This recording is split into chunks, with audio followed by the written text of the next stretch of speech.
El 20 de mayo del año 325 se inicia el Concilio de Nicea, primer concilio ecuménico. En él se marcará el canon de lo que a partir de ese momento sería considerado cristianismo. El dogma cristiano establecido por un emperador, Constantino, un genio político poco valorado, pero que ha tenido una trascendencia enorme en la historia europea y en la historia de la humanidad en general, mucho mayor de lo que se le ha atribuido. Porque veréis, el Concilio de Nicea supone un antes y un después. Un antes y un después no solo en la historia de ese incipiente cristianismo, sino en la historia de Europa, la historia del Imperio Romano, esa gran civilización europea construida sobre las bases no del colectivismo, sino de un incipiente liberacismo.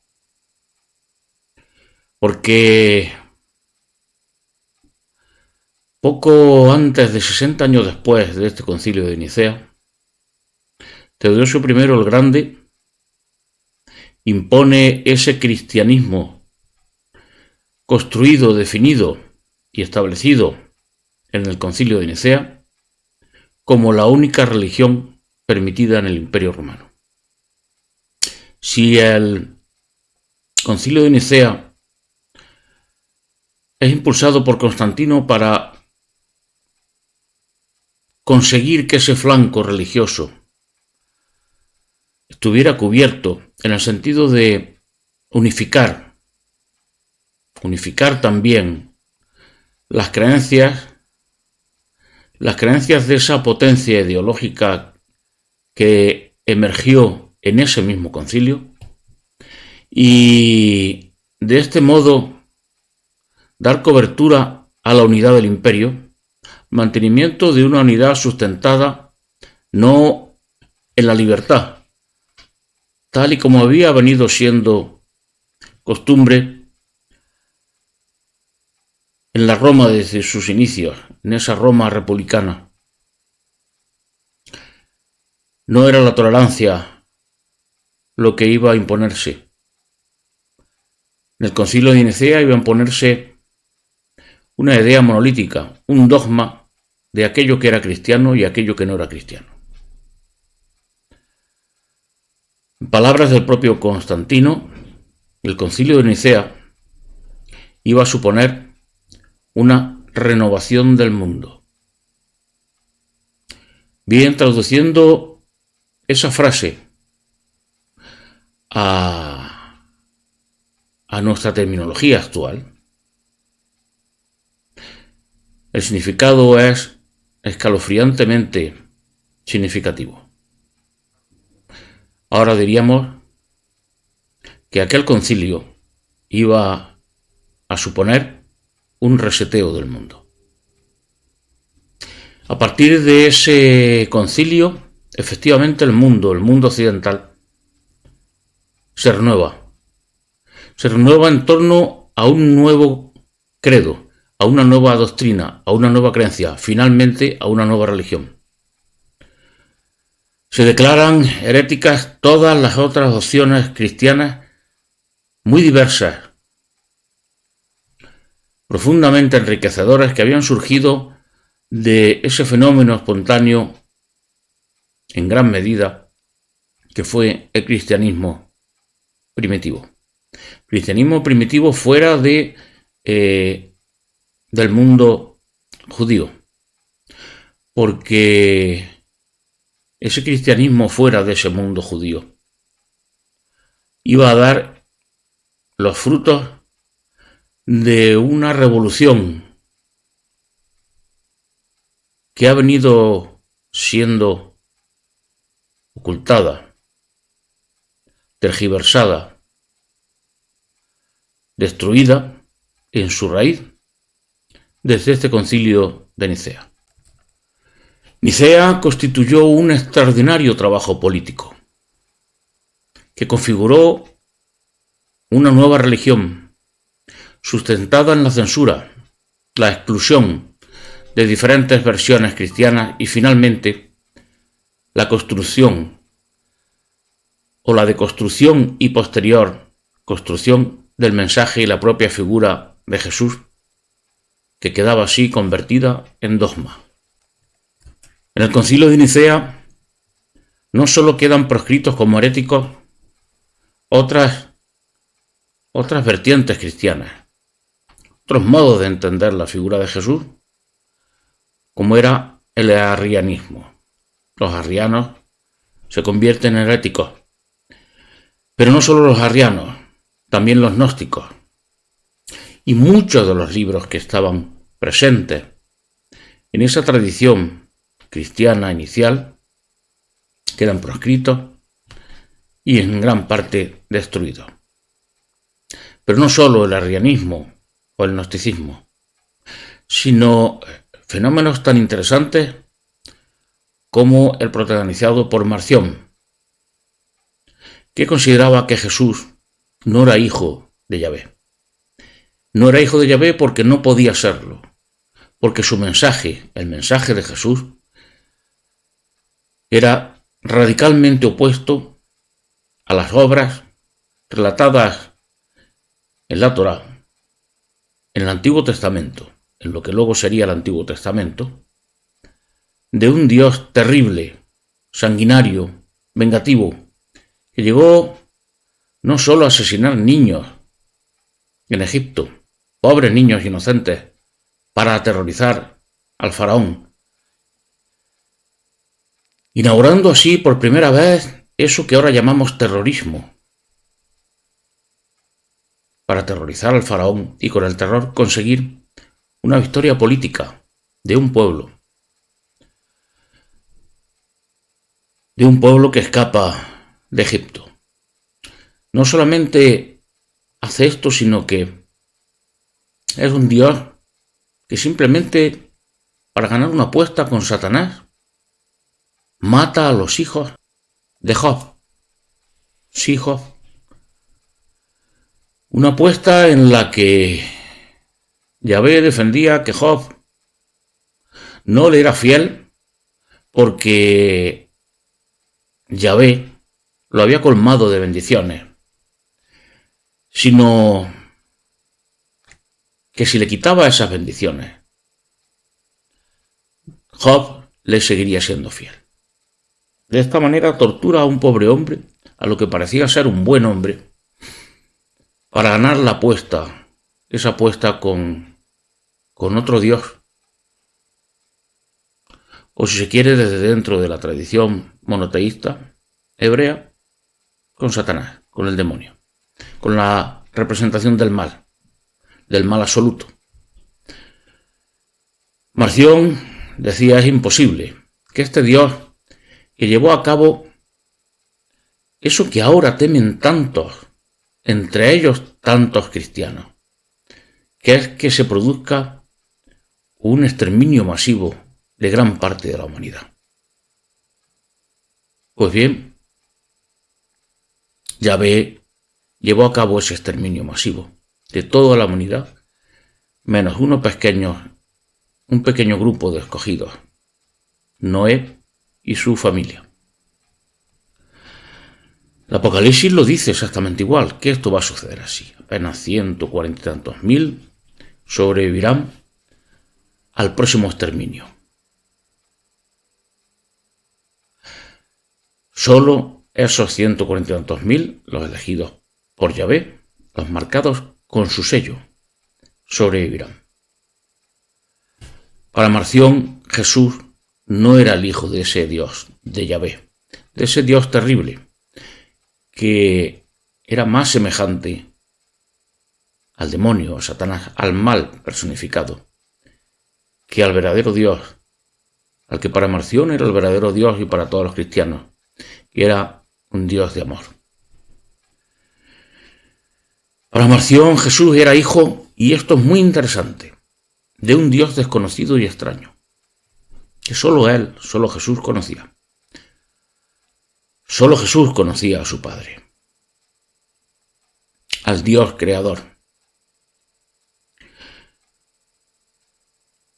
Esto también quedó proscrito, quedó enterrado, con la creación de esa nueva religión, de esa religión dogmática, de ese pensamiento único, que iba a acompañar a ese nuevo orden mundial con el que Constantino intentaba preservar la unidad del imperio, y que finalmente, cuando Teodosio acaba con la tradicional libertad religiosa del Imperio Romano e impone el cristianismo nicénico, cuidado, y solo ese cristianismo, solo esa versión cristiana, el imperio definitivamente se divide en el imperio de Occidente y el imperio de Oriente. El imperio de Occidente con capital en Roma y el de Oriente con capital en Constantinopla. El docetismo, otra versión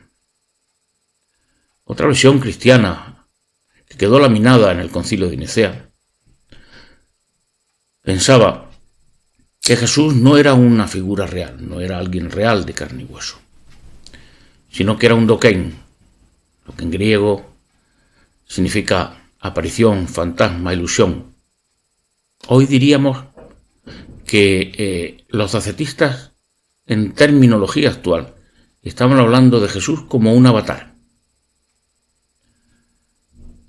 Curiosamente, en el Evangelio de San Juan también encontramos una referencia a esto. Dice San Juan que la palabra se hizo carne. Si entendemos la palabra como el lenguaje informático, el lenguaje de la programación, entenderemos que en un mundo simulado como el que vivimos, la carne se corresponde a una simulación de carne, la materia se corresponde a una simulación de materia.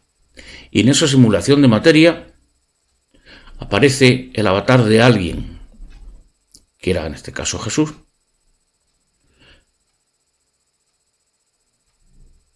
que se transforma desde la palabra, el algoritmo, en un personaje de este mundo que simula al mundo material, al mundo carnal.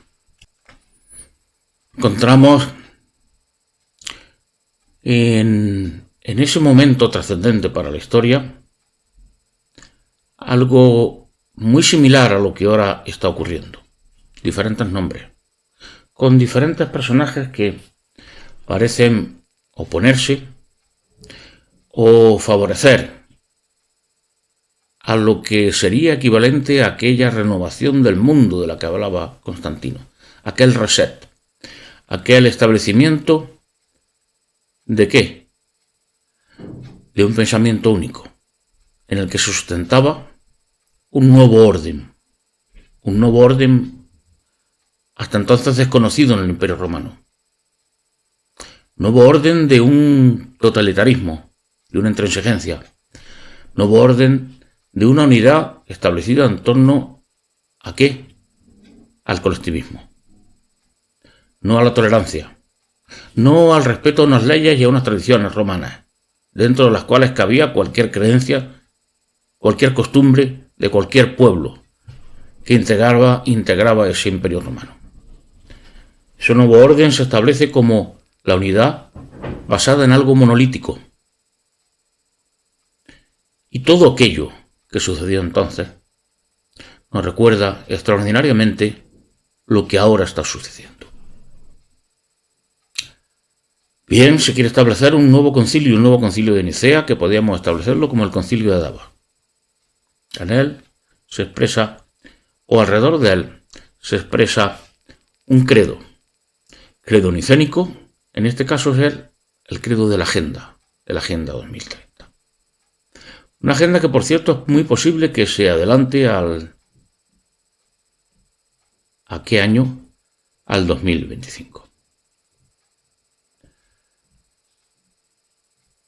La Agenda 2025, la Agenda nicénica del 325. Bien, en este contexto, ese nom de la antigüedad dio como resultado, finalmente, la destrucción del Imperio Romano, la destrucción de esa unidad, la destrucción de ese globalismo, dejando paso a una de las épocas más oscuras de, al menos, la historia europea, la Edad Media, el feudalismo. Una época en la que cualquier disenso, cualquier disconformidad con ese pensamiento único, cualquier oposición a ese orden global, mundial, establecido en toda la cristiandad, en todo ese mundo europeo y europeizado que estaba sometido al cristianismo nicénico. Cualquier disenso era sofocado de forma terrible. Finalmente, tras la Edad Media, tras que el inicio de un enfriamiento global, no de un calentamiento global, sino de un enfriamiento global que dio lugar al hambre, a la debilidad de una población europea a causa de ese hambre,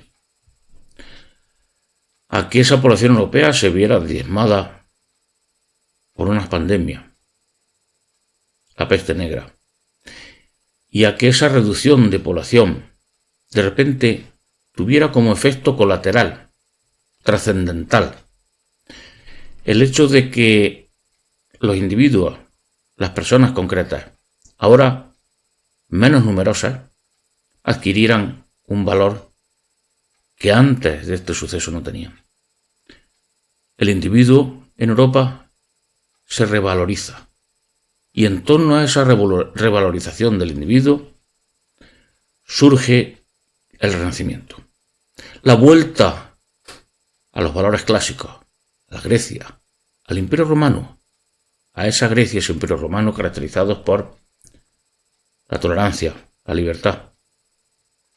Desde luego en el marco de la época en la que vivieron aquellas culturas, aquellas civilizaciones, y también incluso en el marco de lo que ahora estamos viendo comparativamente. Aquel Imperio Romano era, en muchos aspectos, más libre que lo que ahora somos en Europa. En el resultado de aquel reset efectuado el año 325 mediante el Concilio de Nicea. El nom intenta otra vez aquello que no consiguió. El nom intenta resetear de nuevo el mundo. Tras aquel intento, Europa quedó sumida en las tinieblas, en la pobreza, en el atraso, en el sufrimiento de las personas.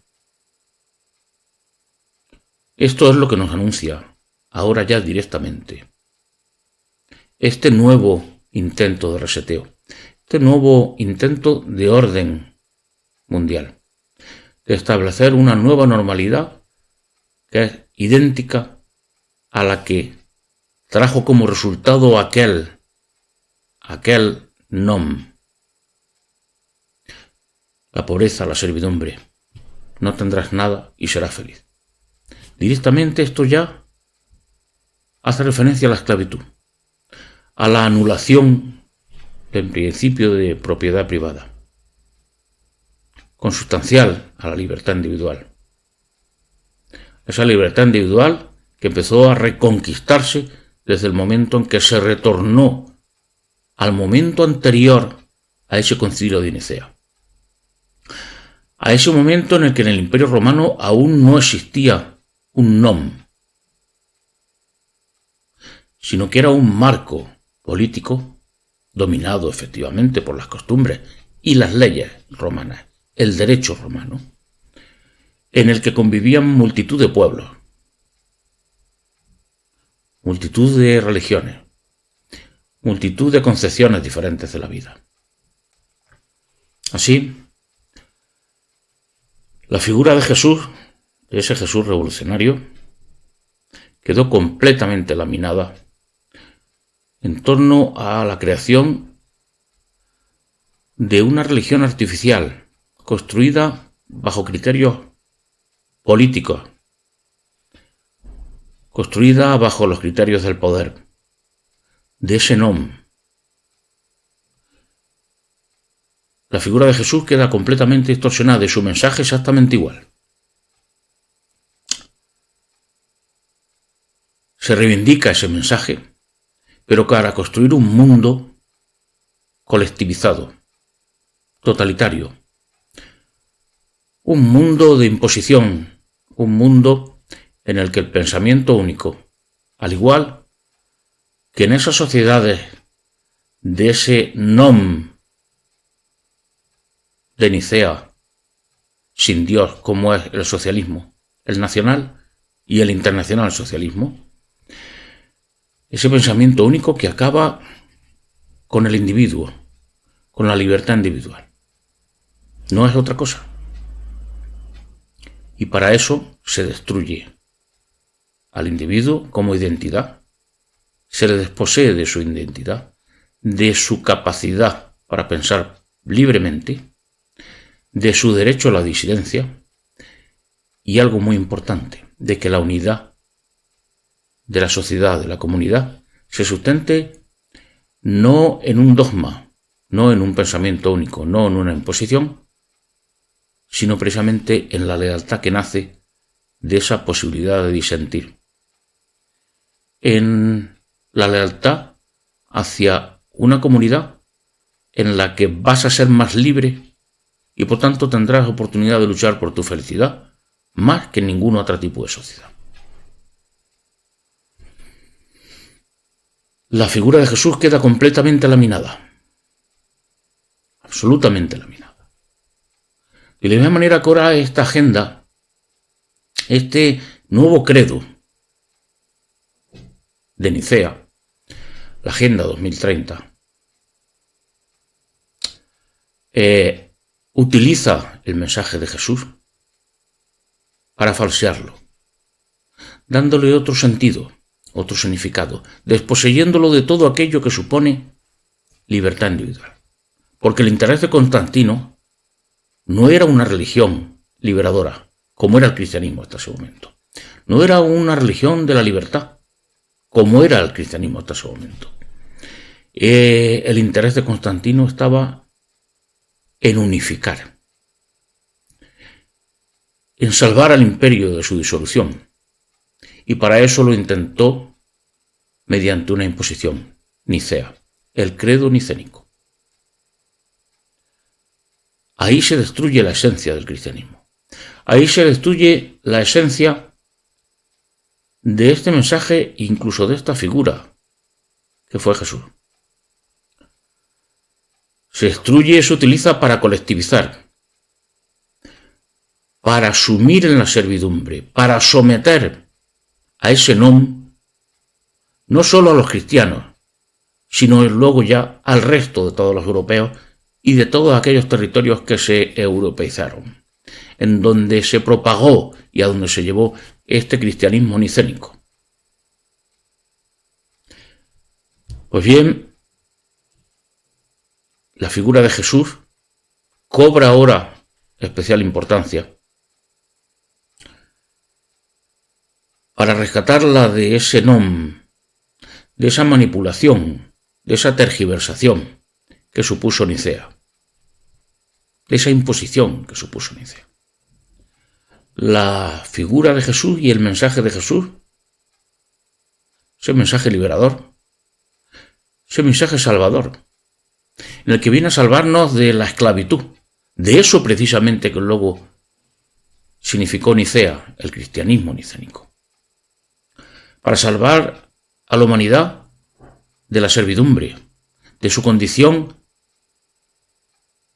de rebaño de un Dios como Yahvé, de rebaño de los seguidores de un Dios como Yahvé, de rebaño de los que están imponiendo en la tierra la voluntad de un Dios como Yahvé, de un Dios pastor,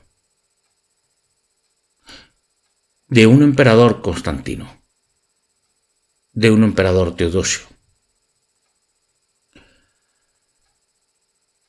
El imperio romano se dividió en Oriente y Occidente, capital Constantinopla y Roma, exactamente igual que ahora está dividido en este mismo momento en el que se intenta y parece triunfar este nuevo nom, este nuevo concilio, ahora no de Nicea, sino de Davos, con este nuevo credo nicénico no, sino que ahora credo Agenda 2030, se divide en el Imperio de Oriente y Occidente, con capital esta vez en Pekín y en Washington.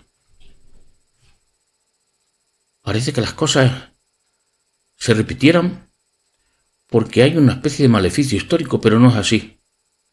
Se repiten porque se mantienen las mismas condiciones. Estas condiciones que llevan a algunos a estos colectivismos, al mismo colectivismo, al mismo totalitarismo que surgió, que triunfó en Nicea, esas condiciones vuelven a luchar entre sí, a tratar de imponerse en este tiempo y en cualquier otro tiempo. Dos totalitarismos surgidos de un mismo impulso totalizador. Un mundo dividido tras el intento de imposición de un nom y un mensaje de liberación de un Jesús que quedó laminado en Nicea, completamente olvidado.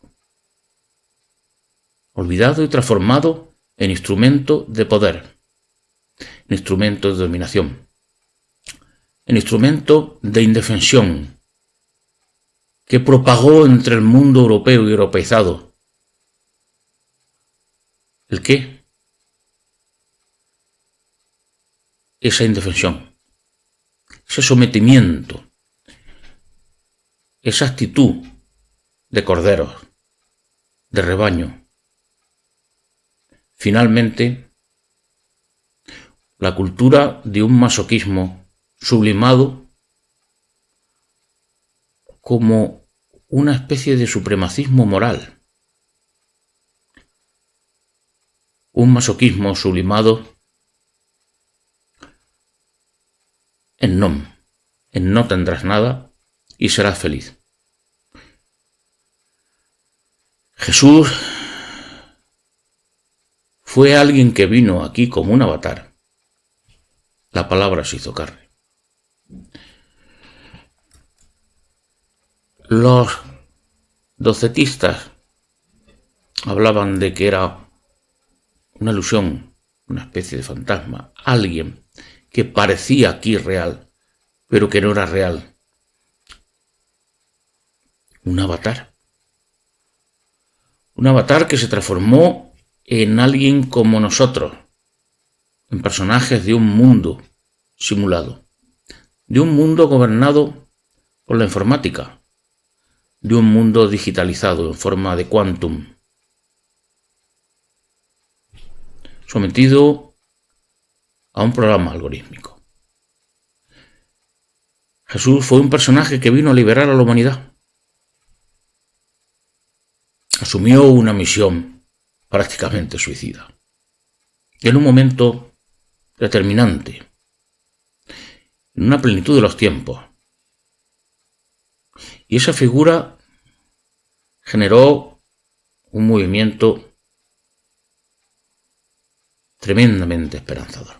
Los cristianos eran una minoría en el Imperio Romano, en el momento incluso del Concilio de Nicea, apenas un 20%, un 30% como mucho. Pero tenían una pujanza, tenían una capacidad para generar esperanza tremenda.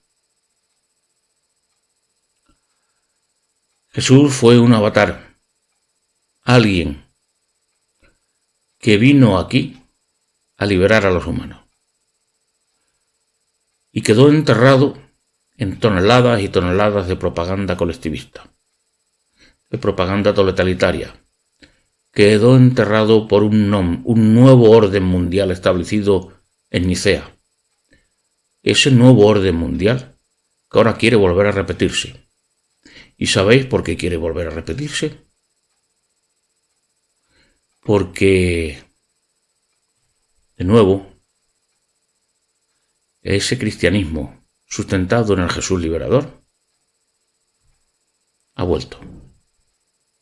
No es el de los herederos del cristianismo nicénico. No. Es esa figura liberadora. Una figura liberadora que ya está aquí.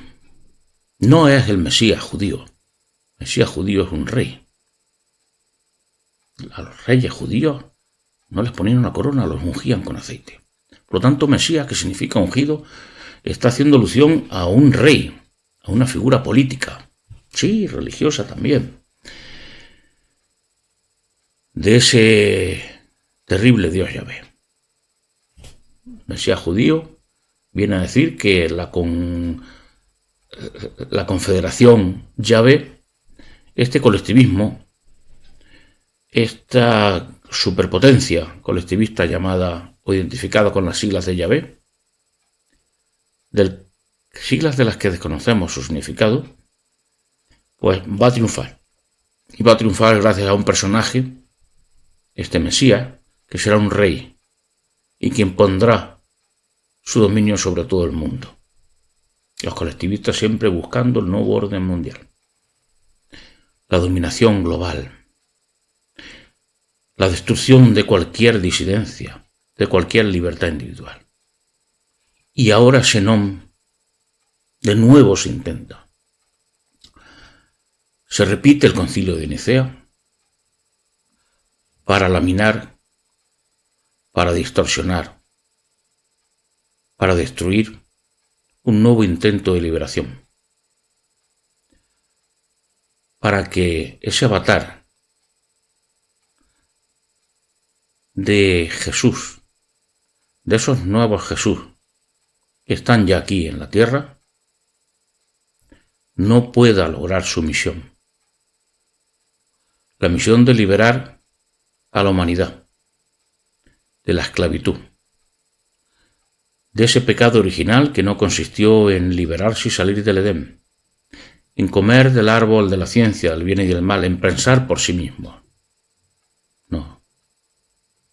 Ese pecado original reside en aquellos que se quedaron en el Edén, en aquella plantación esclavista en la que Yahvé puso a los hombres, puso a Adán y Eva, no para que disfrutaran de un paraíso, sino como exactamente dice el Antiguo Testamento, para que esa plantación, ese jardín del Señor, lo cuidaran y lo cultivaran, para trabajar allí. ¿A cambio de qué? De la comida, como todos los esclavos. De poder comer de todos los árboles de aquella plantación, menos de el árbol de la ciencia, del propio conocimiento, de la libertad individual. Sometidos a ese pensamiento único, a ese nom, a ese colectivismo, a ese totalitarismo. De nuevo la figura de Jesús aparece en forma liberadora. Y de nuevo, por tanto, y no es casualidad, por eso se intenta un nuevo nom para acabar con ese intento de liberación. No es al revés. No es que se impone o quiere imponerse un nuevo nom, un nuevo concilio de Nicea, por lo que vienen estos avatares, por lo que vienen estos enviados del Dios verdadero, del Dios del amor, a intentar liberarnos, salvarnos de ese nombre. No, es porque viene esa liberación que se intenta apresuradamente, urgentemente, desesperadamente, impedirla mediante la imposición de un nuevo nom, de un nuevo orden mundial, prácticamente idéntico a aquel viejo orden mundial que se trató de imponer en Nicea y que fracasó, llevando a la humanidad a una de sus épocas, a la humanidad al menos europea, a una de las épocas más oscuras y terribles. Este nom es el mismo intento de acabar con el mensaje y la figura liberadora de Jesús que aquel otro nom. Y estas fechas son un momento extraordinario para recordarlo, porque el nacimiento de Jesús, aquel concilio de Nicea lo estableció para intentar convencer a toda la población romana, que era mayoría, lo estableció no en las fechas de la Pascua judía, que fue cuando nació Jesús, no, sino lo estableció en ese momento en el que en el mundo romano se celebra al Sol Invictus, el sol que vence, la luz que vence. Y es en estas fechas donde se hizo coincidir el nacimiento de Jesús para engañar, porque no era el nacimiento de la luz lo que trajo el concilio de Nicea, sino como luego se vio en la Edad Media, en esa tenebrosa Edad Media, concilio de Nicea trajo la oscuridad. La oscuridad que es la antítesis del mensaje de Jesús. Que tengáis unas muy felices fiestas de este renacimiento de la luz. Que la luz verdadera, la luz de la liberación, triunfe sobre las tinieblas de este nuevo nom, de este nuevo concilio de Nicea, en el que, al igual que Constantino, quieren renovar al mundo, quieren resetear al mundo.